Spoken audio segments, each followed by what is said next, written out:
diterima dulu, jangan diingkari, jangan denial.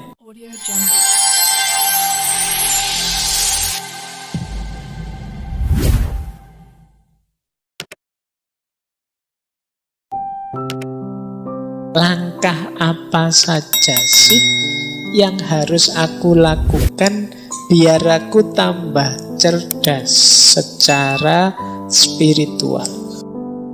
Diawali dari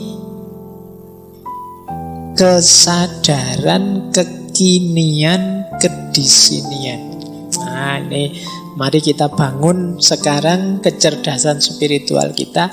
Pertama-tama diawali dari penerimaan, ridho terhadap situasi kita hari ini apapun itu.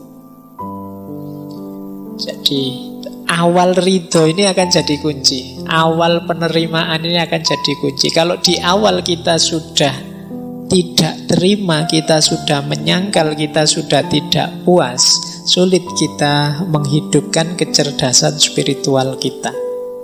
Yang ada hanya mengeluh-mengeluh, protes-protes, dan lain sebagainya.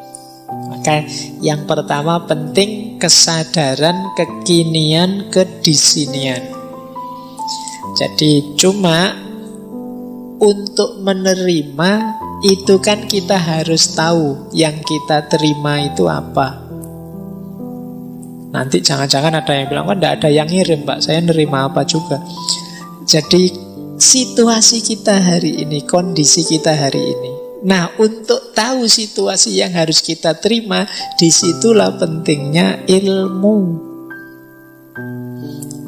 Jadi pengetahuan, baik tentang diri kita maupun tentang situasi lingkungan di sekeliling kita. Oh iya, saya sadar aku ini sampai detik ini masih orangnya pemarah. Saya terima dulu. Di banyak orang yang pemarah tapi tidak ngaku kalau dia pemarah. Maka kesadaran untuk kekinian kedisinian itu penerimaan diri yang itu diawali dari ilmu, pengetahuan kita tentang diri kita sendiri. Aku ini tipe yang orang gimana sih? Nah, diterima dulu, jangan diingkari, jangan denial. Kalau sudah, baru niat, azam yang kuat, niat. Saya masih pemarah, saya tahu, tapi aku akan berusaha untuk lebih baik. Nah, ini niat untuk jadi lebih baik. Setelah kita terima diri kita apa adanya. Jadi ridho, niat. Kemudian yang ketiga, refleksi tentang hakikat diri kita yang sejati.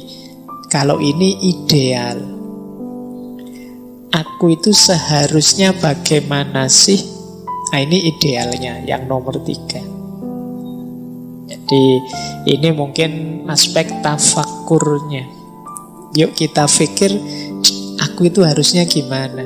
Mengapa sih Allah itu menjadikanku seorang muslim yang hidup di Indonesia, di desa ini, punya saudara seperti ini, teman-temanku kok tipenya gitu semua, dan lain sebagainya.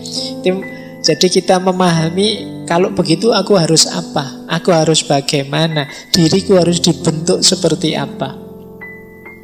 Nah, ini refleksi tentang hakikat diri kita.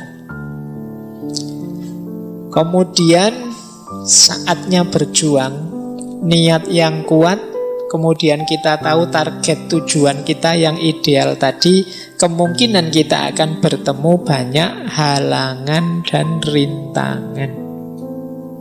Di situ saatnya kita menaklukkannya.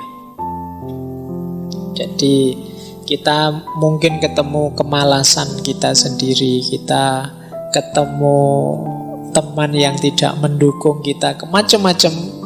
Nah, itu halangannya. Saatnya kita menaklukkannya. Tapi lagi-lagi kita juga harus ngerti ilmunya. Jadi nanti di setiap tahap itu kuncinya ada di ilmu. Kita harus tahu halangannya apa. Oh, ternyata halangannya itu nafsuku sendiri. Oh ternyata halangannya itu lingkungan sekelilingku. Oh ternyata halangannya itu. Nah ini yang harus dibersihkan. Kalau dalam tasawuf ini fase ketika kita bersih-bersih diri, namanya takholli. Setelah itu kita belajar kemungkinan-kemungkinan yang bisa kita tempuh untuk meningkatkan diri. Saya itu bisa lebih baik kalau pakai jalan ini. Pakai jalan ini juga bisa, pakai jalan itu juga bisa, Pak. Ada banyak kemungkinan. Nah, tapi dari banyak jalan nanti kita pilih satu kan tentunya. Yo ada banyak jalan kan tidak mungkin kita pilih semua. Nanti pening sendiri. Kalau sudah kita pilih satu, ya kita jalan di satu itu. Meskipun kita sadar orang lain mungkin ngambil jalan yang berbeda, monggo saja. Dan kita komitmen di jalan yang satu itu. Fokus di jalan yang kita ambil untuk memperbaiki diri tadi. Banyak kita hari ini sudah menetapkan mengambil satu jalan, tapi tidak fokus di jalan yang diambil, malah fokus di jalannya orang lain untuk mencari keburukannya jalannya orang lain. Hari ini kan banyak begitu. Saya sudah ambil rute ini deh, tapi kita tidak jalan-jalan.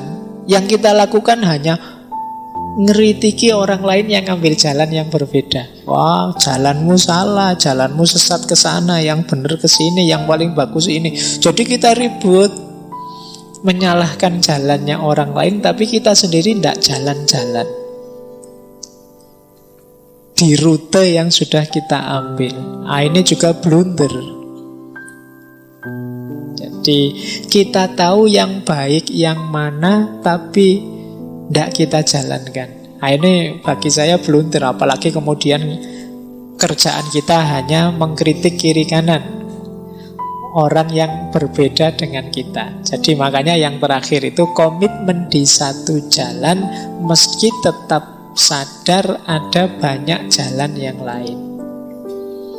Nah ini rute-rute untuk menghidupkan kecerdasan spiritual. Diawali dari kesadaran dan penerimaan, dilanjutkan dengan niat, kemudian merenungi hakikat, selanjutnya menyingkirkan halangan, mempertimbangkan macam-macam jalan, dan pada akhirnya berjalan. Ngambil satu rute yang kita tempuh untuk meningkatkan kapasitas spiritual kita.